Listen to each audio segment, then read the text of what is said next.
Guys, तो आज हम सीखने वाले हैं कि टूल्स को कैसे यूज़ करते हैं और उसके साथ साथ हम शेडिंग भी सीखने वाले हैं।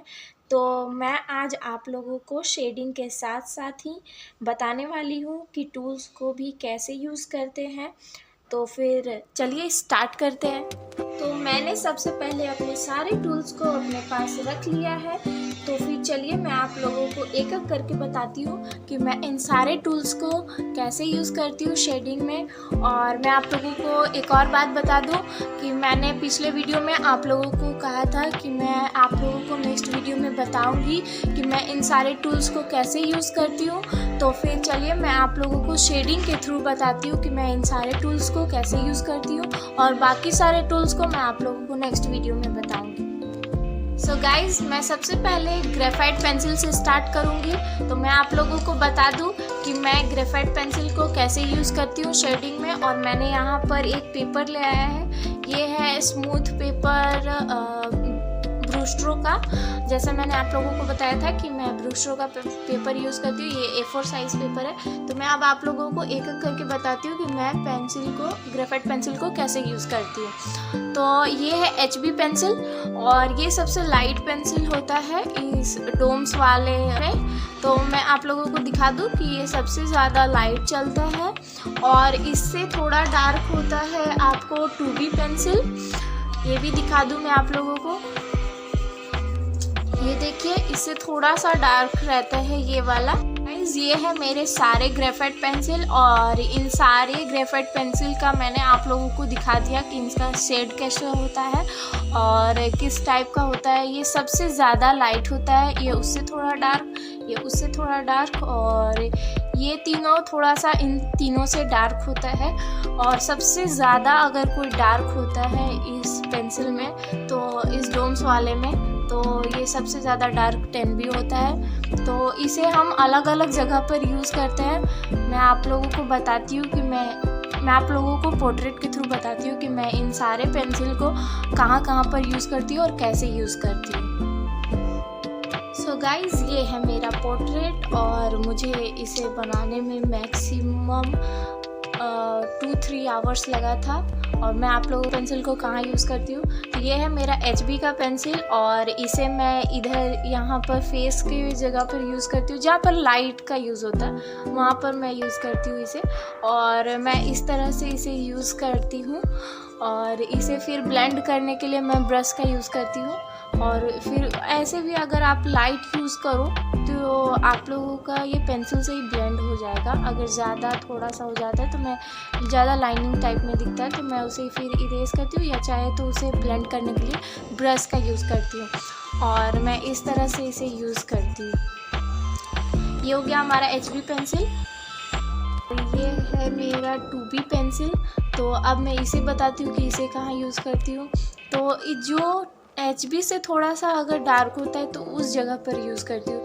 अदरवाइज़ मुझे 2B का ज़्यादा ज़रूरत तो नहीं पड़ता है, मगर हाँ, अगर HB को नहीं यूज़ करना होता है तो मैं 2B को यूज़ कर लेती हूँ। और मैं आप लोगों को बता दूँ कि मैं 4B पेंसिल कहाँ यूज़ करती हूँ। तो मैं 4B पेंसिल स्टार्टिंग में थोड़ी सी आइज़ की जगह पर यूज़ करती हूँ और थोड़ा सा आप लोगों को बता दूँ तो मैं आईब्रोज़ की जगह पर यूज़ करती हूँ, नोज़ की जगह पर यूज़ करती हूँ। तो ये मेरा 4B पेंसिल हो गया। और 6B पेंसिल मैं यूज़ करती हूँ। जैसे मुझे लाइट अगर आईब्रोज़ बनाना होता है तो मैं 4B का यूज़ करती हूँ। अगर मुझे थोड़ा उसे डार्क करना होता है तो मैं उसे उस जगह पर 6B का यूज़ करती हूँ। और मैं आई के ये बॉल्स हैं करती हूँ। तो मैं आप बताती हूँ कि 8B पेंसिल कहाँ यूज़ करती हूँ। तो मैं 8B पेंसिल सबसे ज़्यादा ऐसे तो 10B का यूज़ कर सकते हैं, मगर 10B का उतना ज़्यादा यूज़ नहीं करती हूँ क्योंकि उसका थोड़ा ज़्यादा ही मोटा लिड है तो मुझे प्रॉब्लम होता है यूज़ करने में। तो मैं 8B पेंसिल का यूज़ कर लेती हूँ। तो मैं इसे हेयर का स्ट्रोक लगा कर यूज़ करती हूँ। और मुझे जहाँ डार्क का ज़रूरत पड़ता है तो मैं उस जगह पर 8B का यूज़ कर लेती हूँ। तो मैं अब आप लोगों को ग्रेफाइट पेंसिल के बारे में बता चुकी हूँ। तो अब मैं चलती हूँ अब अपने नेक्स्ट टूल की तरफ और बताती हूँ कि मैं कैसे उन्हें यूज़ करती हूँ शेडिंग में। सो गाइज मैं आप लोगों को बता दूं कि मैं कुछ ट्राई कर रही थी नया करने का, मगर ये जो पेंसिल है ना ये मेरे साथ ही धोखा कर जाता है। तो चलिए फिर अब आप लोगों को बताती हूँ कि मैं इसे कैसे यूज़ करती हूँ। सो गाइज अब स्टार्ट करते हैं।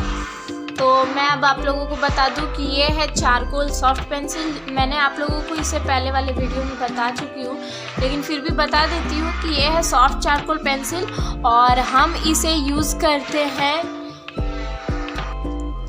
सो गाइज़ आप लोगों को थोड़ा सा पीछे से साउंड आ रहा होगा, तो उसे नज़रअंदाज करके मेरे वीडियो को फोकस कीजिए।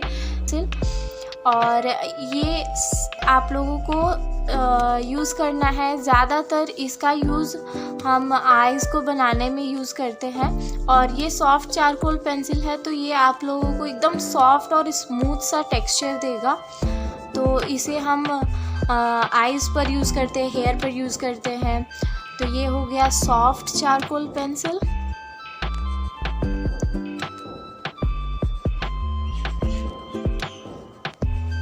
अब मैं आप लोगों को बताती हूँ कि मीडियम चारकोल पेंसिल कहाँ यूज़ करते हैं। ये है मेरा मीडियम चारकोल पेंसिल और ये इससे थोड़ा लाइट होता है और इसका यूज़ भी आइज़ के जो ऊपर होता है ना उसकी जगह पर, जो हमारा आइज़ का फोल्डिंग होता है उस जगह पर हम इसका यूज़ करते हैं और ये थोड़ा लाइट होता है इससे।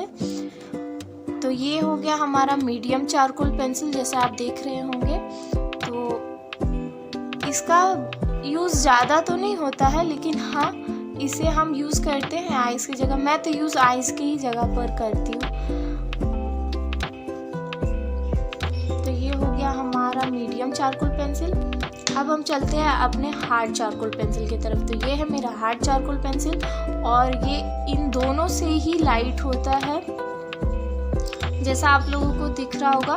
तो ये मैं यूज़ करती हूँ हेयर की जगह पर। इसे भी हेयर की जगह पर यूज़ करते हैं। जैसे इसे हमें ये जो हार्ड चारकोल पेंसिल है इसे हम हेयर ज़्यादा फोकस से बनाना होता है तो उस जगह पर हम इसे यूज़ करते हैं। और हमें उस लाइनिंग को थोड़ा सा जहाँ पर डार्क का यूज़ किया गया है वहाँ पर हम इस मीडियम का यूज़ करते हैं और जहाँ पर हमें पूरे हेयर को डार्क करना होता है तो उस जगह पर हम सॉफ्ट का यूज़ करते हैं। तो ये हो गया हमारा हार्ड चारकोल पेंसिल। अब मैं आप लोगों को बताती हूँ कि मैं पोर्ट्रेट के थ्रू आप लोगों को बताती हूँ कि इन सब का कैसे यूज़ होता है। ऐसे तो मैंने आप लोगों को बता दिया, लेकिन फिर भी मैं आप लोगों को एक रेफरेंस के थ्रू बताती हूँ कि इसका कहाँ यूज़ होता है। सो गाइस अब मैं आपको इस पोर्ट्रेट के थ्रू बताती हूँ कि मैं इन तीनों पेंसिल का कहाँ यूज़ करती हूँ। तो मैं इस सॉफ्ट चारकोल पेंसिल को इस ऑब्जेक्ट को बनाने में यूज़ करती हूँ। आप कोई भी ऑब्जेक्ट जैसे बनाते हैं ना तो उस जगह पर हम सॉफ्ट चारकोल पेंसिल का यूज़ कर सकते हैं उसे हाईलाइट करने के लिए, ताकि वो पता चले हमें कि वो ऑब्जेक्ट है। और देखिए ये मैंने यहाँ पर ये जो सॉफ्ट चारकोल पेंसिल है ना इसे मैंने इस बटरफ्लाई के पूरे आउटलाइन को बनाने के लिए यूज़ किया है। और मैं इस जो मीडियम चारकोल पेंसिल है इसे मैंने इस जगह पर यूज़ किया है, आप जैसे देख सकते हैं। तो ये मैंने यहाँ पर यूज़ किया है और मुझे इसमें ज़्यादा सॉफ्ट मीडियम चारकोल पेंसिल का यूज़ करना नहीं पड़ा। मैंने ज़्यादा यहाँ पर ये सॉफ्ट चारकोल पेंसिल का ही यूज़ किया है। और ये जो मेरा हार्ड चारकोल पेंसिल है इसमें मैंने थोड़ा थोड़ा हैंड की जगह पर यूज़ किया है और थोड़ा ईयर्स की जगह पर भी यूज़ किया है। तो आप इस तरह से इन तीनों पेंसिल का यूज़ कर सकते हो। और मैं आप लोगों को नेक्स्ट में बताती हूँ कि मैं और सारे टूल्स को कैसे यूज़ करती हूँ। सो गाइस अब मैं आप लोगों को इसी रेफरेंस के थ्रू बता देती हूँ कि मैं इस शेडिंग और ब्लेंडिंग टूल्स को कैसे यूज़ करती हूँ। तो मैं इस टूल्स का ऐसे यूज़ करती हूँ कि ये जो बड़ा वाला जो है इसे मैं इस जो बैकग्राउंड है ना इसको शेड करने के लिए, स्मूथ करने के लिए यूज़ करती हूँ। ऐसे ऐसे करके मैं इस सारे पार्ट को स्मूथ करती हूँ। पहले तो इसे चारकोल स्टिक से और सॉफ्ट चारकोल पेंसिल से इसे पहले शेड करती हूँ, उसके बाद फिर मैं इससे ब्लेंड करती हूँ। तो ये हो गया आपका ब्लेंडिंग टूल। और नेक्स्ट जो है ये वाली पतली वाली, ये मैं छोटे छोटे स्पेस पर यूज़ करती हूँ ब्लेंड करने के लिए। तो और इसका जो हो गया, ये ज़्यादातर मुझे फेस और जो ज़्यादा कंजस्टेड होता है, उतना ज़्यादा छोटा भी नहीं होता, ज़्यादा बड़ा भी नहीं होता, उस जगह पर मैं इसे यूज़ करती हूँ। तो ये हो गया मेरा ब्लेंडिंग टूल्स, और मैंने शेडिंग टूल्स भी बता दिया। और एक शेडिंग टूल्स है, मैं उसे बताती हूँ कि उसे मैं कैसे यूज़ करती हूँ। गाइस, अब मैं आप लोगों को बताती हूँ कि मैं इस ब्रशेस को कैसे यूज़ करती हूँ एज अ शेडिंग। तो चलिए फिर स्टार्ट करते हैं। तो मैं आप लोगों को सबसे पहले बता दूं कि मैं इस ब्रशेस को ग्रेफाइट की जगह भी यूज़ करती हूँ और चारकोल के साथ भी यूज़ करती हूँ। तो ग्रेफाइट का मैंने जैसे आपको बता दिया कि ये सारे ग्रेफाइट है ना, तो जहाँ पर मुझे बिग स्पेस होता है उस जगह पर मैं इसे यूज़ कर लेती हूँ ग्रेफाइट की जगह पर, और जहाँ पर उससे थोड़ा स्मॉल तो ये हो गया, और जैसे लाइनिंग के लिए ये हो गया, और उससे भी थोड़ा छोटा जगह तो ये हो गया। ठीक है, ये ग्रेफाइट के लिए मैंने आप लोगों को बता दिया। अब मैं आप लोगों को चारकोल के लिए बताती हूँ कि मैं इसको कैसे चारकोल के लिए यूज़ करती हूँ, और कैसे मैं चारकोल पाउडर को लेती हूँ और इस टूल्स को उसके साथ कैसे यूज़ करती हूँ।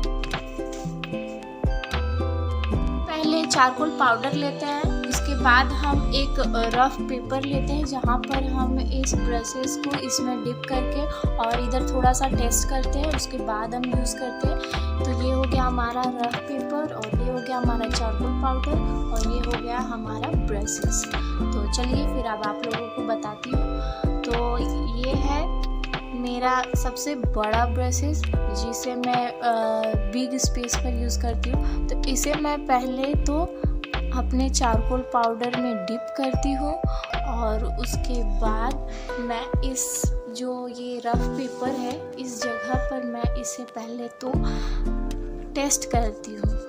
तो ये सबसे ज़्यादा हम लाइट होता है ना, उसके बाद ही हम चारकोल को यूज़ करते हैं। तो आप जितना डार्क हो सारा यहाँ पर आप इसे झाड़ दो, कह दो इसे, तो यहाँ पर सारा इसमें लगा दो, और उसके बाद हम सारा जो लाइट हो जाता है हमारा, तब हम उसे मेन पेपर पर यूज़ करते हैं।